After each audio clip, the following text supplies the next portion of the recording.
And now it sounds like this. Can I take you there?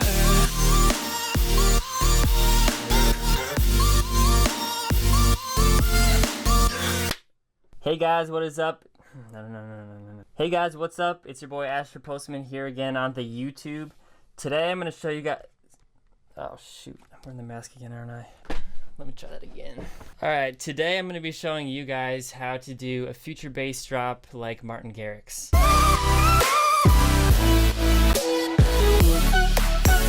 So I noticed recently that, well not recently, the past couple of years I think, Martin Garrix has been making songs that kind of sound the same, like future bassy. I noticed quite a few things that are kind of similar within like his last 3 songs. I just noticed a pattern, so I made this track that used the same kind of techniques, and it kind of sounds like something Martin Garrix would make. So I'm going to show you guys how I did that. First of all, I would like to point out that the software that I'm using is called FL Studio 12 by ImageLine. It's an amazing software. I love it so much. I'm going to put a link in the description of where to get it. It's definitely worth getting. Also, Martin Garrix uses this. I know Madian uses this, Porter Robinson, so many other awesome producers, and Avicii. So yeah, let me just play it for you guys real quick so you can see what we'll be working on, and then we'll dive right into it. Can I take you there?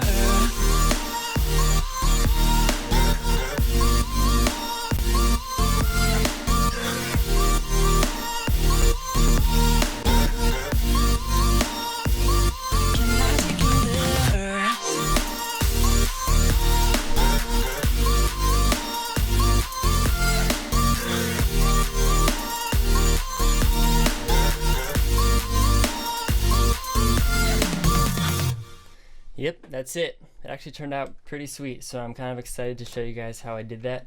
Yeah, why don't we dive right into the chords. With the chords, let me show you quick the patch I used. I used Serum, which is a pretty sweet plugin. Just 2 oscillators, really simple. One of them's more detuned than the other. They're both the same pitch. Some chorus and compressor on there. Yeah, it's pretty simple, but it sounds pretty nice.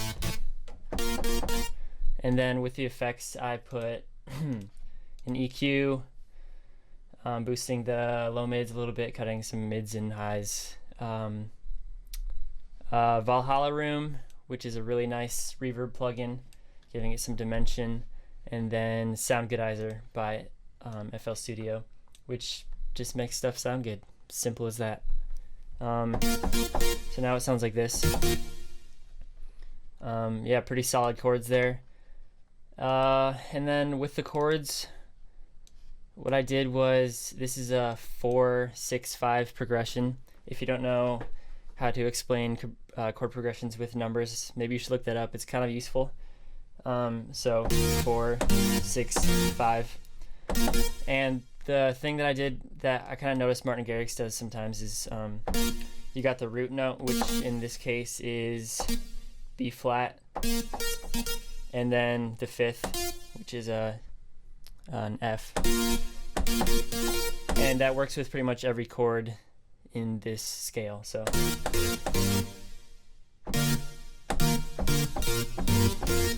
yeah, so I just pretty much held those down for most of the chords. The first chord has a G in it, so it's like a suspended, I think.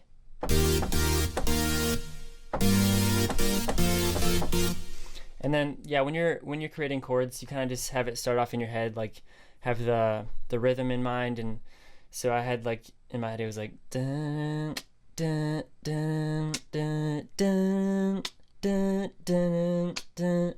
So once you have that rhythm in your head, you can start laying down the notes, and hopefully you'll come up with something kind of cool.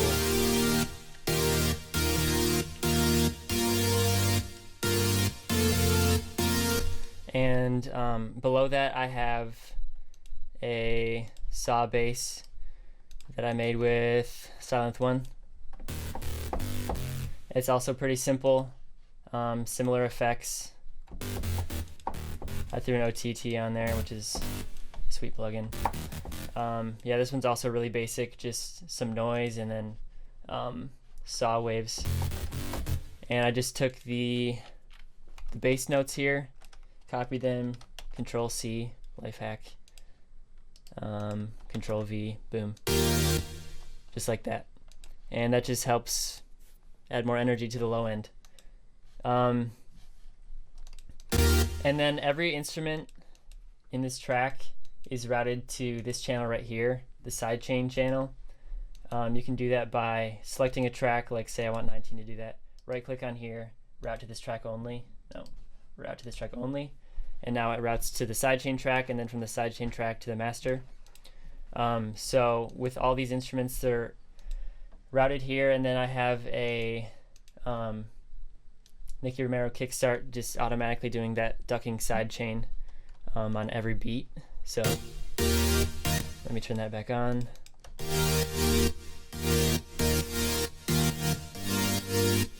And Martin Garrix is doing that in pretty much all of his songs now. So yeah, so then with that I have the sub bass.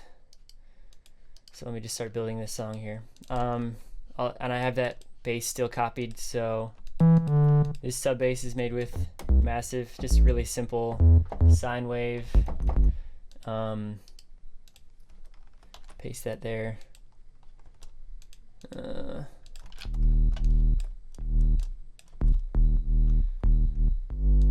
And you need that sub bass for the low end. It's just imperative. I don't have any effects on there, so pretty simple. So yeah, now we just have these two layers.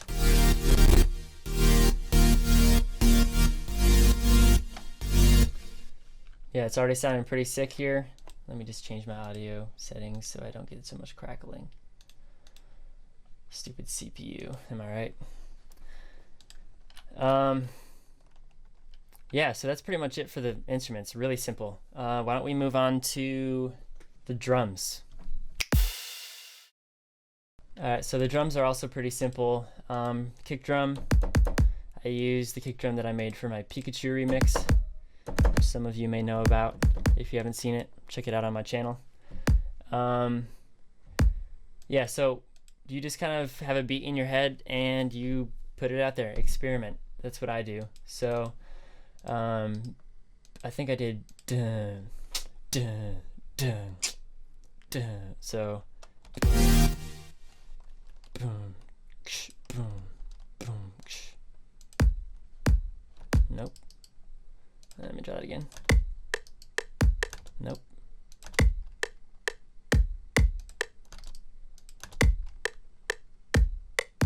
No. Boom, 2, 3. Okay, yeah, there we got it. And then snare. Right here and here and wait. No, I'm retarded. Huh. Be patient with me. I'll get this. Okay. Yeah, so this sample right here is a acoustic snare that I found, and I layered it also with this is a snare that I made for my Switchfoot remix, which you can find on my SoundCloud. So I doubled these two up, the acoustic snare and this snare. It's kind of a tonal snare, which I like to use a lot of times in songs. And the effects on here, just some EQ, pulling out the note that I want, some reverb and OTT, and then a soft clipper so that it doesn't peak.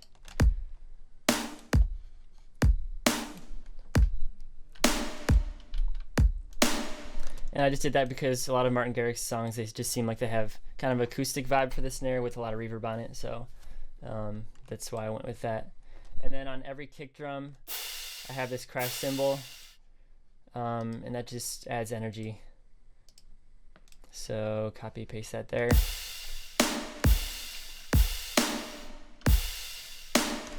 And just keep that rolling. And now it sounds like this.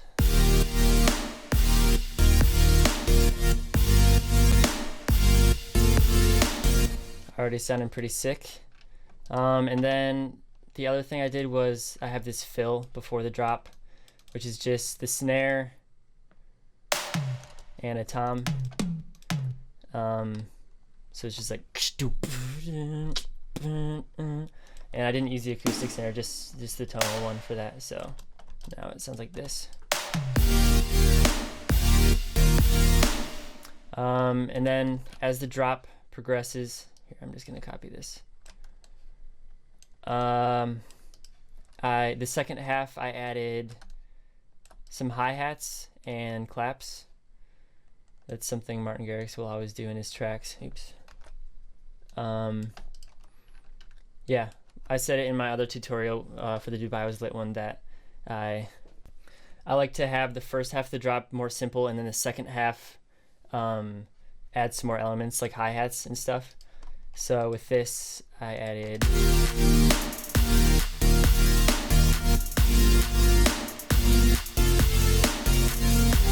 so you can, I have two hi-hats here.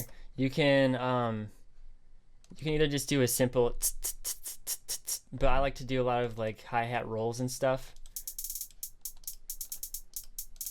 So what I just kind of experiment and just like I start off with just and then wherever I feel like it, I add like doubled time and maybe thirds every once in a while. So, and these both hi-hats are doing the same thing, just panned a little left and right, just two different samples. I think it just makes it sound kind of cool, makes it more stereo. And then just a simple clap on every beat, and that just adds some energy for the second half of the drop.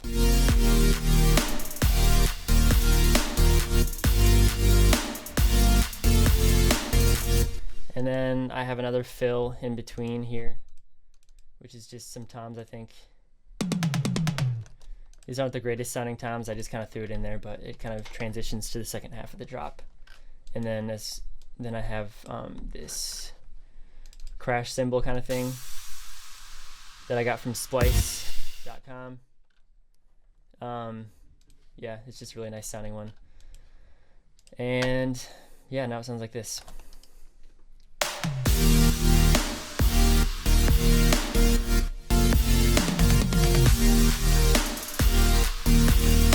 I think I'm a bit here. Yeah, so that's pretty much it for the drums. Why don't we move on to the vocal lead. So this part is where I did like a pretty signature Martin Garrix sound. I just kind of had a melody in my head and I took a vocal sample from this one right here, I think. Can I take you there? That's one I got from Splice. By the way, Splice is a website where you can get samples like without buying a whole sample pack. You can just pick whatever sample you want, which is really nice. So I think I just took a little sample from this and I put it in the sampler, which it's right. Can I take you there? Oops. Yeah, so I just chucked it in the sampler. I think it's when she says there. And then what I did was, here, let me take the effects off real quick.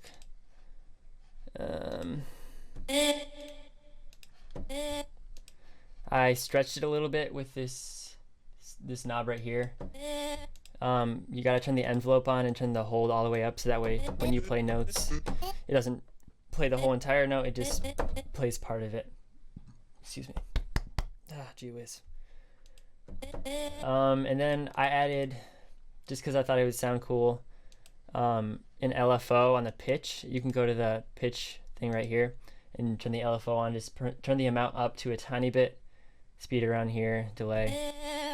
That way as it keeps going it like starts vibrating or vibratoing, if that's a word. And I just think that adds just a bit of coolness to the sound. And now the effects.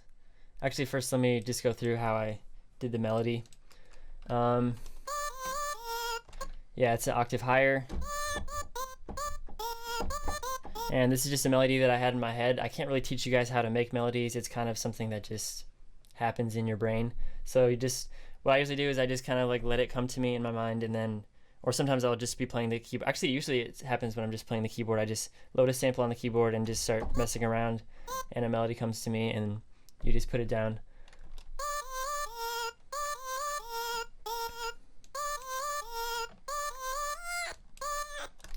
And then, so for the effects, I have Little Altar Boy, which is the one that's making it. Here, let me turn off all the effects real quick.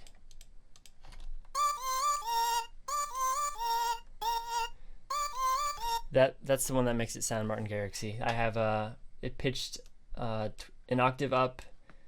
It's only halfway on the mix, so it's not making it. It's halfway in between, just makes it sound kind of cool. I turned the drive up a little bit. Little Altar Boy, by the way, is a pitch and formant shifter, which can be really cool to mess with. I think it's like $100, but it's kind of worth it. It's a really cool plugin. But the problem is with FL Studio, it messes up the delay compensation really badly. So what I did was I put the effect on it, and then I bounced it down to audio, and then I routed it to the same track so I wouldn't have to be using the plugin while it's happening. So now we have this sample right here. So after that, after that I have EQ. If you don't know how to use EQ, it's something definitely worth looking into. It's super helpful. I use it on almost every single track. De-esser, just making sure that some of the high frequencies aren't too harsh sounding.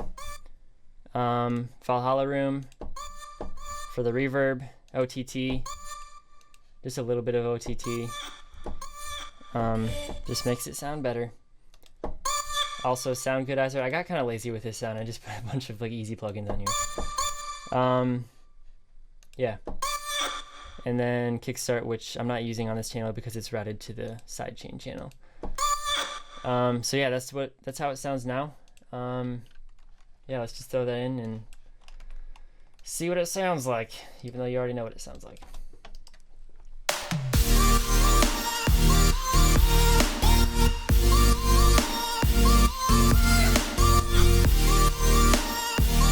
So that sounds pretty sick. I would encourage you to just spend a lot of time experimenting with vocal chops, because that's the thing to do these days. A lot of artists are finding creative ways to make vocals sound cool, and there's just so many things you can do to it. So just kind of take a vocal sample and make a melody out of it, make it sound weird, do something crazy to it, and it might sound good.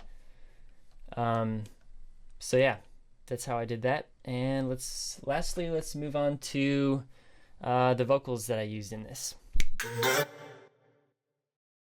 Okay, so like I said, I got this vocal sample here from Splice. Why is it not opening? Okay. Can I take you there? And I pitched it down to the B in this key. Otherwise it would be this. Can I take you there? So I think I pitched it down to... Can I take you there? And I don't know if I added any effects to it. No, I didn't. Yeah, I just used this as an example for this project. Obviously, a Martin Garrix song would have vocals in it, so. And then another thing Martin Garrix does quite a bit is, he has these little like vocal run things, or, sorry, one second. Yeah. Like how I did this here. He just has little things like that to make it more interesting in the drop. What this is just, I think when she says, "Can I?" And I just have it, one of them is pitched an octave up, one of them is pitched an octave down, and then just combined, it sounds like that. Yeah, just two "can I's" put together. and they're also side chained. And then I added just EQ, cutting down some of the low end, taking a little bit of the harshness off the high end, and then some reverb and kickstart for the side chain.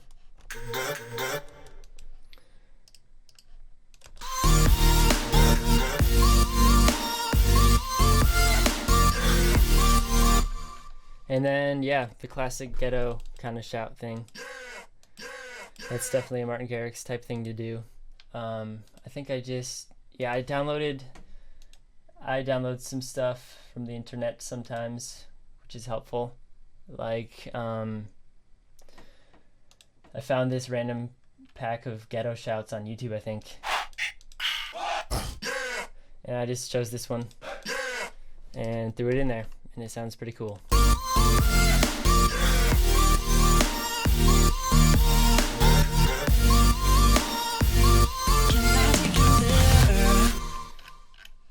Yeah, that's pretty much all. Like I just put those little vocal things every once in a while to make it sound cool.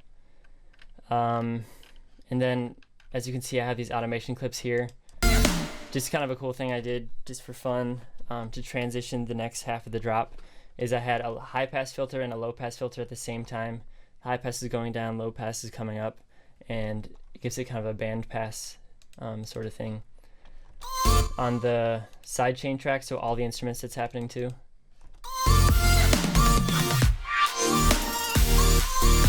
Yeah. Let me move that here.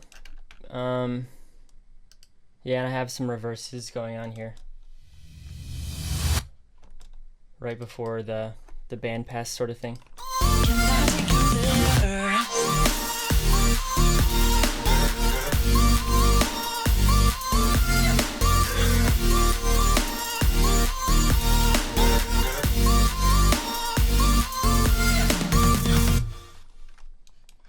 Yeah, that's pretty much it. Pretty sure I went through every spot, every part.